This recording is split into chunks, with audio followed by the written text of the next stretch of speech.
iligtas. Kayo, impyerno.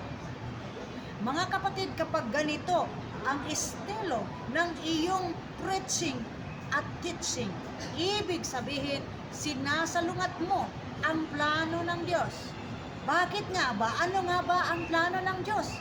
According to 1 Timothy chapter 2 verse 4, who wants all people to be saved and to come to a knowledge of the truth. Ang gusto ng Diyos, lahat ng tao ay maligtas. Dito naman sa 2 Peter chapter 3 verse 9, sabi dito, not wanting anyone to perish. Dito naman sa Luke chapter 19 verse 10, sabi dito, for the Son of Man come to seek and to save the lost. Itong sinasabi ninyo na kayong mga Katoliko, impyerno, malaking kasinungalingan po ang inyong pamamahayag, sapagkat ang Panginoong Diyos Ama, pinadala niya ang kanyang bugtong anak to came to save the lost.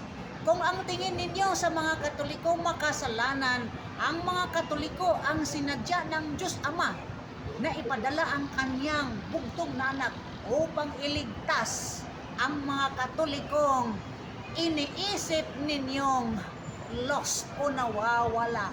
Kaya sinasalungat ninyo ang plano ng Diyos Ama, sapagkat nakasulat sa John 3:16, for God so loved the world that He gave His only begotten Son, that whosoever believes in Him should not perish but have everlasting life.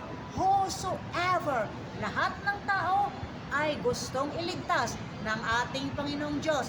Kaya ngayon ang tanong, saan ako maniniwala?